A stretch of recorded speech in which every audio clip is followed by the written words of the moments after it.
Aí, falando da questão da moral, né? Ô Ronilson, é interessante a gente ver o discurso do Eduardo Bolsonaro, que ele faz o discurso aos seus eleitores, e ele fala que ele tem orgulho desse resultado. Só que o capítulo, né? Esse capítulo pode ter sido encerrado, mas a novela não acabou como um todo, né? Da presença de Eduardo Bolsonaro nos Estados Unidos. Ele fala que ele foi aos Estados Unidos, ele está nos Estados Unidos não é por uma escolha dele. Ele se sente perseguido. Ele diz que ele está fugindo do país pela perseguição que ele sofre. Isso tem algum fundo de verdade? Como é que você vê essa explicação que Eduardo Bolsonaro traz depois da sua cassação? Definitivamente, Fabiola, o Eduardo Bolsonaro vive entre o delírio e a mentira, né? E já não é de hoje. É interessante que ele começa o vídeo falando de honrar o voto dele como o deputado mais votado da história do país. Mas isso pensando muito em 2018, né? Uma forma de manipular um pouco as informações. Em 2018, de fato, ele teve quase 2 milhões de votos. Mas em 2022 ele já teve menos da metade. Ou seja, em 2022, menos da metade dos eleitores do Eduardo Bolsonaro acharam que ele entregou alguma coisa entre 2018 e 2022. Ele foi derrotado em votos em São Paulo pelo Guilherme Boulos e pela Carla Zambelli, e o mais votado do país foi o Nicolas Ferreira. Então, o Eduardo Bolsonaro já está num descrédito já considerável, já há um bom tempo. E toda essa aventura nos Estados Unidos é algo tão contraditório, tão chocante, inclusive, que realmente vai entrando numa categoria de delírio mesmo, que todo mundo ao redor vai olhando que as coisas não batem com a realidade, e ele insiste com uma narrativa que é quase uma autoafirmação, dizer que fazendo aquilo exatamente que os eleitores esperam dele. Que eleitores? Quais eleitores ele consultou para ir embora dos Estados Unidos? É como se ele tivesse feito um referendo: eu vou consultar meus eleitores, vou fazer uma enquete aqui na minha rede social, vou pedir um referendo, e eu estou com essa ideia de ir para os Estados Unidos, eu quero ver se os meus eleitores apoiam. Que eleitores que esperavam que Eduardo Bolsonaro fosse para os Estados Unidos, ficasse à toa nos Estados Unidos, não tendo nenhuma conquista, não fazendo nada que fosse interessante, não fazendo nada que fosse no sentido do interesse do Brasil? Não estou pensando nem aqui ideologicamente de colaborar com o governo, se posicionar ao lado do governo contra as tarifas, pensando inclusive internamente, até numa perspectiva da política migratória, Donald Trump, na política de deportação, que tem críticas, inclusive dentro do próprio Partido Republicano, dentro da Suprema Corte, com várias limitações. Que iniciativas o Eduardo Bolsonaro fez no sentido de ser mais acolhedor com as pessoas brasileiras que estão tendo seus direitos violados em muitos aspectos, famílias que estão sendo separadas? Não tem absolutamente nada. O único interesse do Eduardo Bolsonaro foi a soltura do seu pai e essa ideia delirante da anistia. Então, um mandato que já é absolutamente inútil desde 2024. Se você for pegar o mandato do Eduardo Bolsonaro desde 2024, o Eduardo Bolsonaro não tem nenhuma proposta, ele tem meia dúzia de propostas, as outras é aquele monte de propostas que é a coletiva, que os deputados assinam coletivamente, tem 10, tem 11, tem 30 proponentes num único projeto. Se você entrar agora no portal da Câmara da Câmara Federal, você vai ver que o maior trabalho do Eduardo Bolsonaro foi requerimento de pedido de ministro do governo Lula para poder falar em comissões. Então, uma produção absolutamente inútil nos Estados Unidos, altamente delirante, com uma idolatria a Donald Trump e seu governo. Então, não tem representação dos seus eleitores, eles não foram ouvidos. Com certeza, seus eleitores estão insatisfeitos. A sua declaração de que ele estava disposto a ver o Brasil se tornar uma terra arrasada para ter o seu objetivo conquistado pessoal, de ver o seu pai fora da cadeia, não tem absolutamente nada a ver com o interesse dos eleitores. Então, ele tem que viver assim, entre o delírio e a mentira, para poder sustentar essa ideia de que ele está muito orgulhoso de perder o mandato, porque significa que ele está fazendo o certo. O mínimo da honra, ele perdeu a oportunidade do último ato de honra que ele poderia ter, que seria renunciar. E ele esticou o gasto do nosso dinheiro até o final, até finalmente essa cassação acontecer, que aí eu fecho concordando com o Josias, que é uma lástima essa decisão que esperou tanto tempo para isso acontecer. Bom, e aí tem um outro ponto, né? Nesse momento, até tem uma reportagem na nossa página da Adriana Ferraz e do Saulo Pereira, falando que Ramagem e Zambelli estão inelegíveis, né? Os dois são condenados pelo Supremo Tribunal Federal. Eduardo Bolsonaro não. Ele foi cassado por faltas e ele segue livre para se candidatar numa próxima eleição. Mas não podemos esquecer que ele está respondendo a um inquérito no Supremo Tribunal Federal, inclusive, né? Apesar de ele perder o mandato, ele não tem uma condenação criminal definitiva, mas ele se tornou réu no Supremo Tribunal Federal por coação e um processo relacionado às sanções contra o Brasil, articuladas por ele, Eduardo Bolsonaro, com o governo americano, para tentar evitar a condenação do pai dele, Jair Bolsonaro. Caso essa condenação definitiva pelo STF ocorra, Eduardo Bolsonaro aí sim pode ficar inelegível. Eu queria te ouvir, professor Mairovitch, que explicasse isso, porque algumas pessoas falam, nossa, ele foi cassado, mas ele não está inelegível. E qual né, essa atuação dele nos Estados Unidos? Qual é a consequência disso? O que isso vai render ainda no Supremo Tribunal Federal? Bom, várias coisas. A primeira delas, e a principal, eu gostaria de ressaltar isso. O Eduardo, ele foi denunciado, a denúncia foi recebida, tem uma coação no curso do processo, tem atentado ao Estado Democrático de Direito, são os componentes disso. Então, ele já é réu. A pergunta, ele teve a prisão preventiva decretada? A resposta foi que não. Por quê? Porque se entendeu que não era caso de flagrante, embora fosse porque é crime continuado. Mas vamos lá, ele não tem a prisão preventiva imposta, decretada, mas agora, atenção, agora poderá ter. Por quê? Porque ele não tem mais o escudo protetivo da prisão, que só poderia ser em flagrante delito, ele não tem mais esse escudo protetivo, portanto, o Supremo, pelo seu relator, e uma vez provocado, poderá verificar a necessidade de se impor a prisão preventiva dele, porque ele continua a praticar atos de lesa pátria. Ele levou o país ao tarifaço, não podemos esquecer disso. Agora, o que ele vai ter a favor dele com relação à não imposição da prisão preventiva? Ele vai ter uma mudança de posição do presidente dos Estados Unidos. Pelo jeito, pelo que se está vendo, pelo que se pode concluir agora, no momento, é que o Trump deu uma banana para o Eduardo. Ficou muito claro que tudo aquilo era uma grande mentira, isso é o que está parecendo, a juízo do presidente dos Estados Unidos, que a distância dele. Então, mas ele continua a atuar, basta ver a declaração que ele fez. Então, agora é o momento, atenção, agora é o momento, uma vez o Supremo provocado, de se verificar da necessidade da prisão preventiva do Eduardo Bolsonaro. Ela é necessária? Sim, porque ele continua atentando, lesando a pátria, agora em novas tentativas, em novas articulações. A prisão é necessária. Um segundo ponto que decorre desse comportamento dele, dessa manifestação dele, ficou muito claro que ele não é antiético, ele é uma pessoa aética, ele não tem capacidade para verificar aquilo que é ético, aquilo que é moral. Ele é um amoral, ele é um aético, ele sai para lesar o Brasil e os brasileiros. E os brasileiros eu friso, vejam o que ele fez. Então, é um sujeito completamente amoral.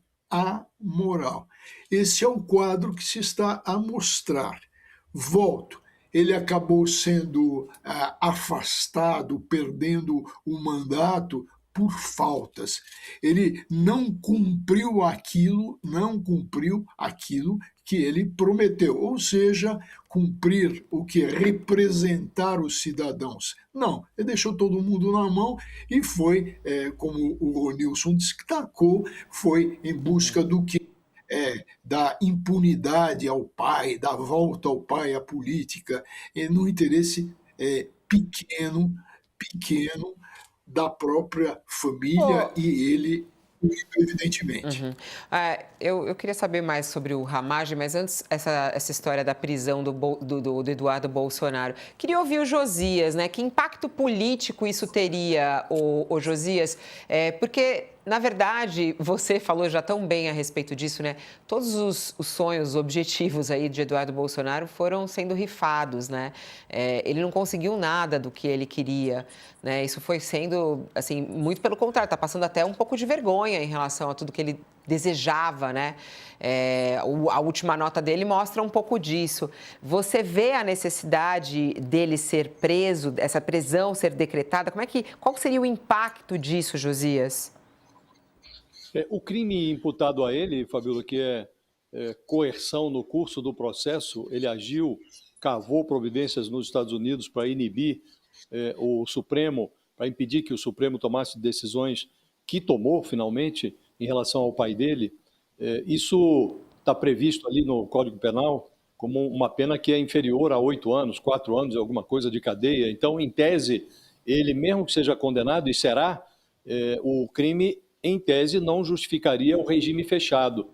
E, a essa altura, Fabíola, o Supremo Tribunal Federal está muito receoso de tomar decisões que não sejam efetivadas. Já o Alexandre de Moraes já ordenou a prisão de bolsonaristas que estão nos Estados Unidos e essa ordem de prisão simplesmente não foi cumprida, né?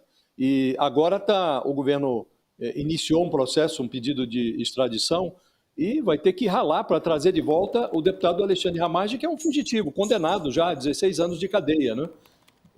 Então, o Supremo hesita em tomar providências que não sejam efetivadas. Hoje, uma ordem de prisão dificilmente seria cumprida em relação ao Eduardo Bolsonaro, diferentemente do que aconteceu com a Carla Zambelli na Itália. Nos Estados Unidos não tem sido as determinações do Supremo não têm sido observadas, como foi no caso da Zambelli, né? Agora, impressiona o fato de que o prejuízo provocado pelo Eduardo Bolsonaro a si mesmo e a todos que se relacionam com ele é exuberante.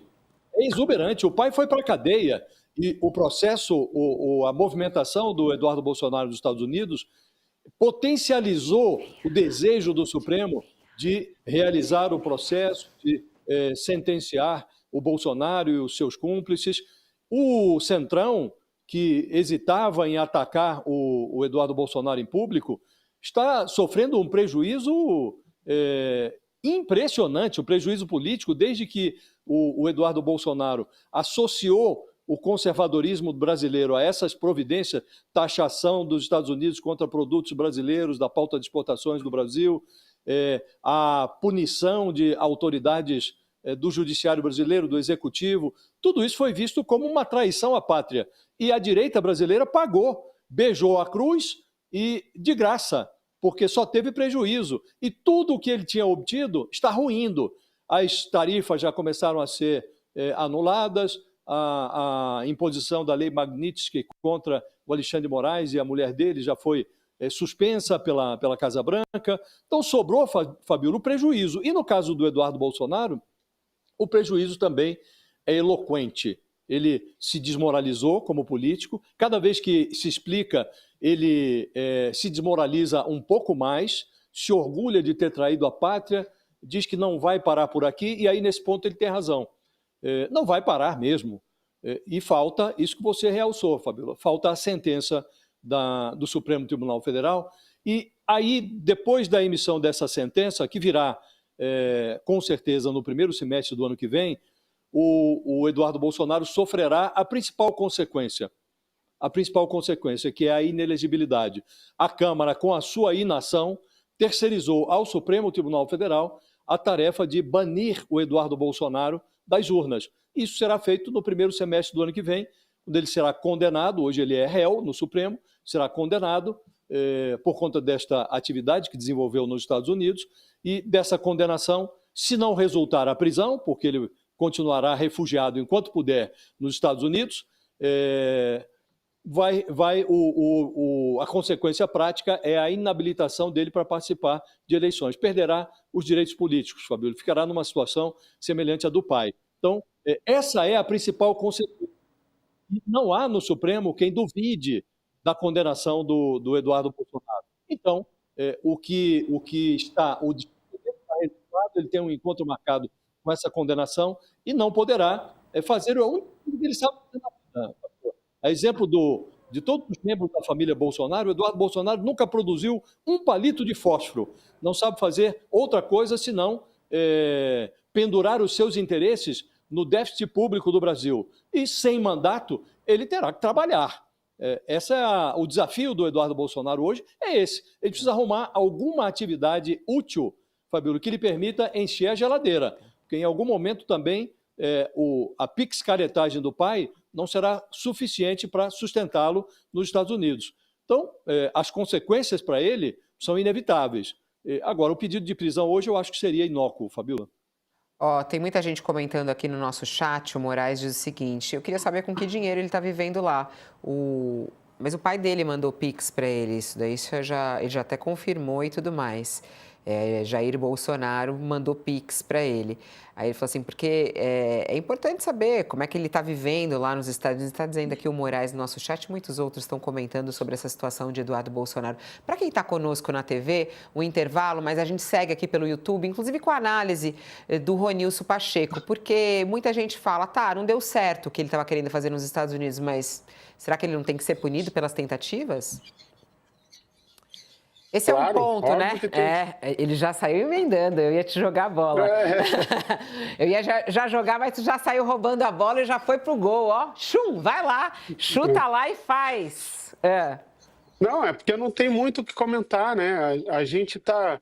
Fabíola, eu acho que desde que o Eduardo Bolsonaro colocou os pés nos Estados Unidos, com essa sucessão de tentativas de idas e vindas, até de usurpação da iniciativa de Donald Trump com relação às tarifas e a Magnitsky, etc., todas as críticas, todas as falas pejorativas, né, muito pesadas de Donald Trump com relação ao Brasil e ao governo brasileiro, à democracia brasileira, e o Eduardo Bolsonaro se gabando disso como fazendo parte dessa investida, desse despertar de olhos do governo, da administração Trump para o Brasil. A gente está desde esse primeiro momento dizendo que ele tem que ser responsabilizado.